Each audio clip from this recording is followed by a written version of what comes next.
এই রাতুল সম্পর্কে 2-4 কথা বলি। হ্যাঁ, কে? বেশ কয়েক বছর আগে এর সাথে আমার ভালো পরিচয় হয়। কে? তো তখন মানে জানতে পারলাম যে উনি আমি সাংবাদিক তথ্যটা কম্পিউটারের আগেই দিতে পারে, কিছু হিসাব নিকাশ দ্রুত দিতে পারে এই ছেলেটা। তো তখন কিছু প্রশ্ন করা হলে উনি দেখি যে সাথে সাথে হিসাবগুলো বলে, যেমন যোগ, বিয়োগ, গুণন, ভাগ, তারপরে সাল, কোন সালে কী বার ছিল সেটা উনি তথ্যটা দিতে পারে। এই জন্য ওনাকে ভোঙ্গামারির মধ্যে জীবন্ত কম্পিউটার বলা হয়। তা এই জীবন্ত কম্পিউটার শুধু ভোঙ্গামারি বললে হবে না, এটা কুড়িগ্রাম জেলা এবং টোটাল বাংলাদেশের মধ্যে মানে জীবন্ত কম্পিউটার, এই খ্যাতিটা ওনার আছে। যে কোনো ধরনের হিসাব ওনাকে প্রশ্ন করা মাত্রই উনি সেটা উত্তর দিতে সক্ষম। যেমন মনে করেন 1971 সালে 26শে মার্চ দেশ স্বাধীন হয়েছে। এখন যদি বলা হয় সেদিন কী বার ছিল, এটা কিন্তু সবাই পারবে না। উনি কিন্তু হিসাব করে তৎক্ষণাৎ বলে দিতে সক্ষম। অথবা আপনার জন্ম তারিখ, যে কোনো ব্যক্তির জন্ম তারিখ বইলা যদি বলা হয় সেদিন কী বার ছিল, উনি সেটা হিসাব করে বলে দিতে সক্ষম। অথবা আপনি বড় ধরনের যোগ, বিয়োগ, গুণন, ভাগ এগুলো প্রশ্ন করলেও উনি সেটা বলে দিতে সক্ষম। তো এই বিষয়ে এর খ্যাতিটা আছে। তো আপনারা যদি কেউ ওনার নাম্বারে যোগাযোগ করে কেউ যদি কথা বলতে চান, কোনো প্রশ্নের উত্তর জানতে চান, তাহলে ওনার সাথে যোগাযোগ করে সেটার তথ্য জানতে পারবেন। আসলে মানে সঠিক কিনা?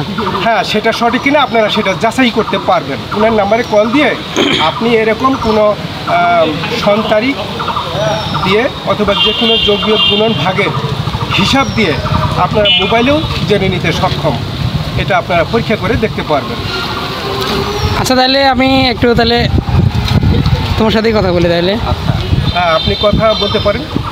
তাহলে তোমার নাম কি জানো? মোহাম্মদ নাইমুর রহমান রাতুল। এখন কি করা হচ্ছে তাহলে তোমার? এখন মাস্টার্স কমপ্লিট করলাম, এখন চাকরির প্রস্তুতি। কোন বিষয়ে ছিল? ইতিহাস। সেটা কি মানে আমাদের উত্তরবঙ্গে না? আমাদের উত্তরবঙ্গে কুড়িগ্রাম সরকারি কলেজ। কুড়িগ্রাম সরকারি কলেজে। হ্যাঁ। আচ্ছা, তাহলে আমি এখন তাহলে একটা বিষয় জানি, সেটা হচ্ছে 1971 সালের 26শে মার্চ, সেটা আসলে কী বার ছিল? 1971 সালের 26শে মার্চ, এটা শুক্রবার। শুক্রবার ছিল। তাহলে 1952 সালের 21শে ফেব্রুয়ারি, সেটা কী বার ছিল? 1952 সালের হ্যাঁ, কত? 21শে ফেব্রুয়ারি। 21শে ফেব্রুয়ারি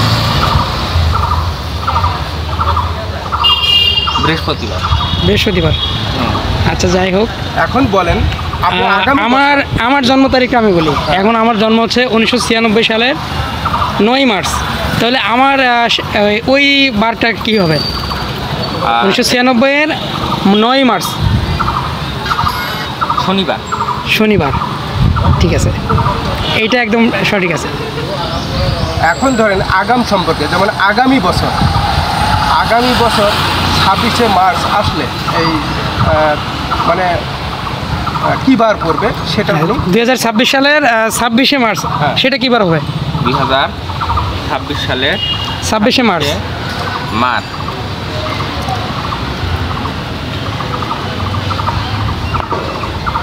2026 সালের 26শে মার্চ ওটা কী বার হবে? ওটা হবে হলো বৃহস্পতিবার। আচ্ছা, এখন আপনার কাছে ফোন আছে তো, একটু হিসাব দেখে একটু হিসাব নিব। আপনার কাছে ফোন আছে না? একটু হিসাব। 14 গুণ 5 ভাগ 13। 14 গুণ 5 ভাগ 13 5.3846। আচ্ছা, বেশি লাগবে না, আর একটা হিসাব হলেই হবে। হ্যাঁ।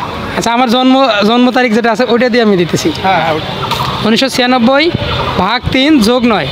আর তাহলে 674.33। ঠিক আছে।